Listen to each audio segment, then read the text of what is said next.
Nagpahid ng pawis sa noo si Harmony habang nakapila sa ticket booth sa bus terminal sa Cubao. Summer na naman. Marami na magsisuuwian sa probinsya para sa Semana Santa. Nahiling niya na sana sa city na lang siya talaga nakatira para hindi na siya kailangang umuwi pa sa San Quintin tuwing holiday.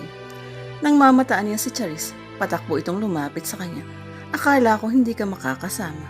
Tanong niya rito. I've changed my mind. Humihingal nitong sabi. Pinayagan din ako ni Daddy. Naghihintay sa kanila si Storm sa bus stop sa San Quintin.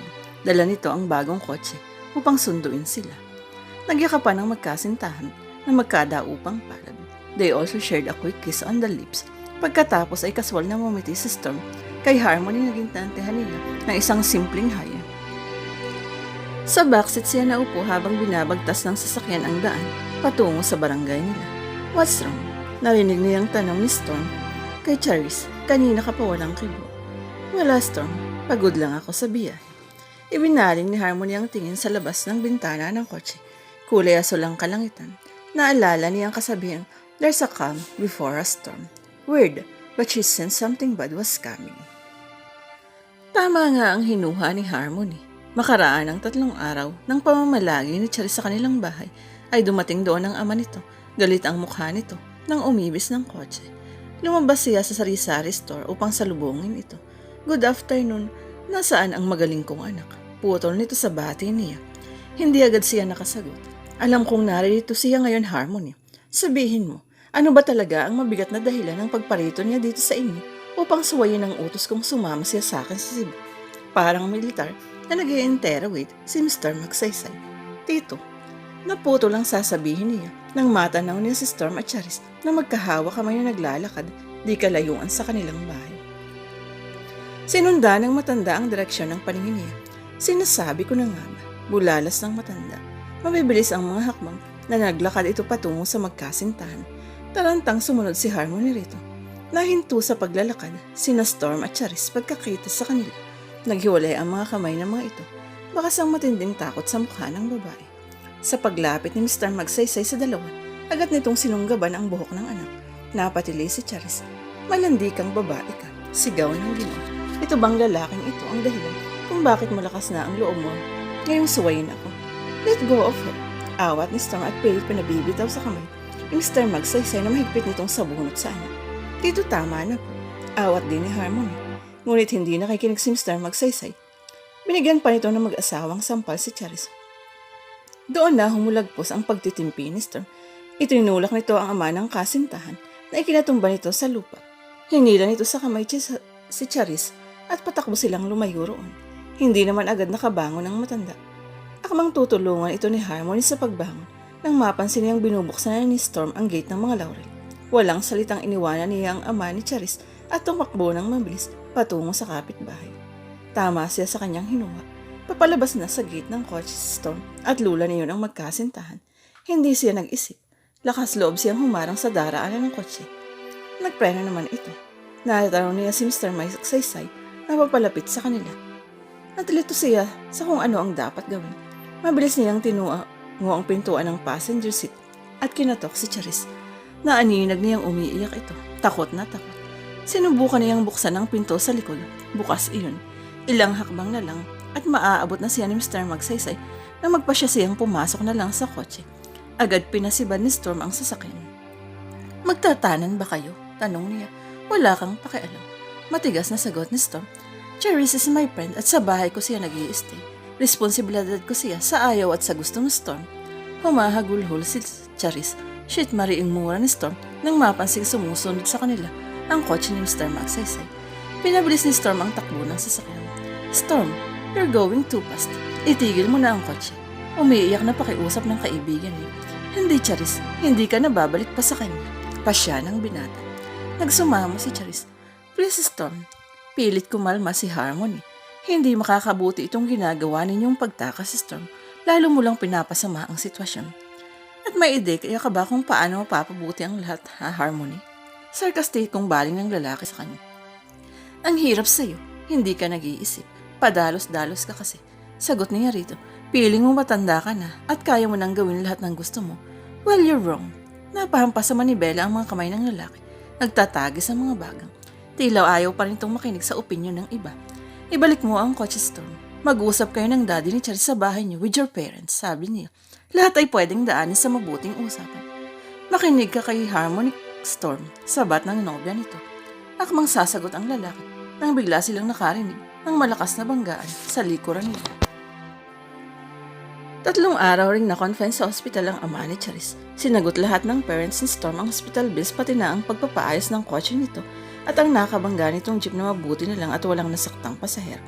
Ngunit hindi ito nakipag-usap ng matino sa mga laurel. Binantaan pa nito si Storm. Ayoko nang magkaroon ka pa ng anumang kaugnayan sa anak ko. Matigas nitong sabi habang isinisinop ang mga gamit sa paglabas sa ospital. Masama ka akong magalit, bata. Huwag mo akong susubukan. Walang kibo si Charis habang tinutulungan ang ama sa ginagawa. Mahal ko po ang anak ninyo. Malinis ang intensyon ko sa kanya. Buong tatag na sagot ni Storm. Hilok at Charis, ngunit tila wala siyang makukuhang suporta mula rito ngayon. Ni ayaw siyang sulyapan ng babae. Hinarap siya ni Mr. Magsaysay. Anong alam mo sa pagmamahal, Totoy? Nakita mo na ba ang mundo sa labas ng bayang ito? Alam mo na ba ang tunay na kulay ng mga tao sa paligid mo? Hindi, di ba? Dahil bata ka pa at walang muwang sa totoong takbo ng buhay. Kaya itigil mo na yung sinasabi mong lecheng pagmamahal na yun. Dahil ang lahat ay ilusyon mo lang. He decided to hush himself for the meantime. Walang saysay kung patuloy pa siyang makipagtalo kay Mr. Magsaysay.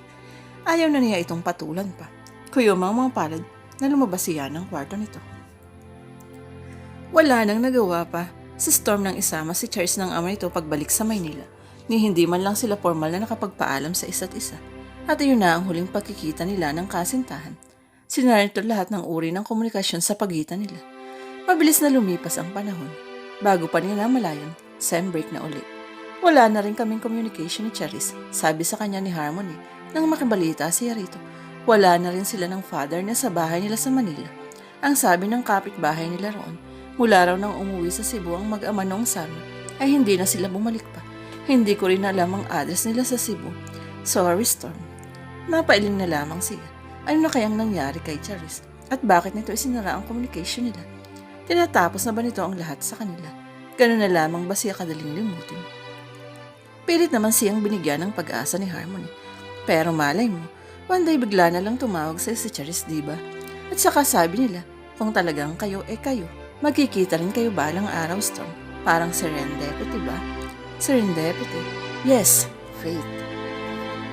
Katatapos lang ng graduation ni Harmony sa college, umuwi siya ng San Quintin upang makasama ang mga bulang sa maikling bakasyon ng mga ito bago bumalik ng Saudi Arabia. Pangako ng mga magulang na yan na hindi na sila aalis sa bansa pagkatapos ni Danica sa kolehiyo. May naiipon na silang pera at balak nilang magtayo ng maliit na grocery sa downtown. Napadako ang tingin niya sa bahay ng mga Lauren. Ilang buwan nang walang nakatira roon, nakapaskil pa rin ang karatolang for sale sa gate. Sabi sa kanya ng kanyang lola Teresa, ay lumipat na sina Storm sa kabilang probinsya. Doon na kasi ang main branch ng hardware store nila. Nalungkot tuloy ang kapatid niya. Hindi na raw kasi nito masisilayan ang gwapong mukha ng crush nitong si Kevin Laurel. Wala nang magandang tanawin. Natatawang sabi niya sa sarili. Nagpatugtog siya ng isang CD sa component. Unang nagplay ang Time After Time. Napangiti siya nang maalalang iyon ang dance piece nila ni Storm noong debut niya. Gwapong-gwapong mokong noon at talaga namang sobrang bango. Kumusta na kaya siya? Naalala niya rin si Charis. Hindi pa rin niya ito makontak. Wala pa rin nakatira sa bahay nito sa Maynila nang minsang maisipan niyang puntahan uli iyon. Napabuntong hininga siya ng maalaala ang namagitan kina Storm at Charis. She had hoped she could have done something to help them that time. Pero anong magagawa niya? Tao lang siya. May limitasyon. She wished them both the best of luck. Sana ay makapag-move on na ang mga ito sa buhay-buhay niya. Iyon lang ang tanging solusyong naisip niya. But who knows? Baka may kanya-kanya ng bagong kasintahan ng mga iyon ngayon. Ganun lang naman ang buhay. Kailangan pa rin magpatuloy kahit ano pang dilubyo ang dumating. As for her, naiplano na niya ang sariling kinabukasan. It was about time to break away complete from her youth and to face the harsh reality of adulthood. Alam niyang hindi magiging madali ang buhay. Pero nakahanda na siya sa anumang pagsubok na darating. Dahil gano'n naman talaga ang mundo. Kailangang matibay at buo ang loob para mag-survive. Nang matapos ang summer ay bumalik si Harmony sa Maynila upang doon maghanap ng trabaho. Binili siya roon ng mga magulang niya ng duplex. Kasama niya roon si Danica. Pinaupahan niya naman ang kabilang pinto. Hindi nagtagal, ay natanggap naman siya sa Radio A City ng isang sikat na FM station sa bansa. Naging clerk muna siya sa istasyon bago siya naging disc jockey. Nang makagraduate sa kolehiyo si Danica, ay umuwi ito ng San Quintin. Doon daw nito gustong magtayo ng butik at i-practice ang pagiging event organizer. Marami raw kasing kakompetensya sa Maynila. Unti-unti namang nagtatagumpay ang kapatid niya sa napili nitong profession. Sa Radio City nakilala ni Harmony si Hans Pimentel, isang electronics and communication engineer. Ilang buwan daw siyang sinuyo nito bago siya napasagot. Gwapo si Hans, malakas ang appeal sa mga babae. Romantiko kasi at likas na malambing, at hindi nakaligtas si Harmony sa charm nitong taglay. Si Hans ang kauna-unahang boyfriend niya, pero nakatakda yatang subukin ng tadhana ang kanilang relasyon. Nag-abroad na kasi ang nobyo papunta ito ng Singapore. 2 years ang working contract. Hindi niya ito pinibilan bagamat mabigat sa loob niyang pag-alis nito. Pangarap kasi nitong mag-ibang bansa kaya sumunod ito kay Darwin sa Singapore. Dati ring isa sa mga electronics and communication engineers ng Radio City. Kaibigan ni si Darwin at ito ang naging tulay nila ni Hans. Marami ng fast and convenience means of communication ngayon, Harmony. Hindi na natin masyadong mamimiss ang isa't isa. Sabi ng kanyang nobyo. Oo nga. Niya. Nag-effort siyang ngumiti ngunit napansin ng lalaki na pilit eh. Hey, no more sadness, sweetie. Remember, nandito tayo ngayon para mag-celebrate. Hindi ka na isang DJ na lamang ngayon, kundi producer ka rin ng program mo sa Radio City. Itinaas nito ang champagne glass. Let's drink sa lahat.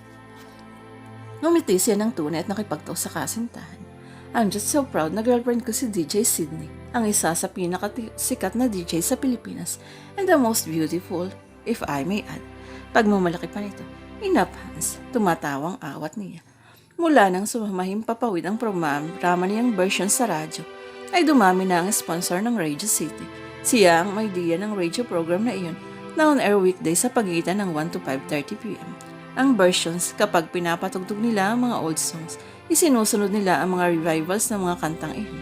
At kada oras, pumipili sila ng isang texter, caller o nag-email sa kanilang personal problems at ini-on-air iyon. Tapos ay tumatanggap sila ng sari-saring opinion at payo galing sa mga listeners nila via phone or text, kasama na ng mga request at greetings.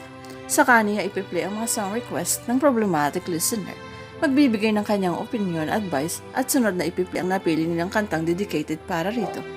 Pumatok ang versions, dumami lalo ang tagapakinig nila, lalo na't nationwide ang broadcast nila at napapakinggan din sila sa internet. May mga Filipino fans na rin sila sa iba't ibang sulok ng mundo. Napangiti siya. Likas pa rin pala sa mga Pinoy ang pagmamahal sa mga luma.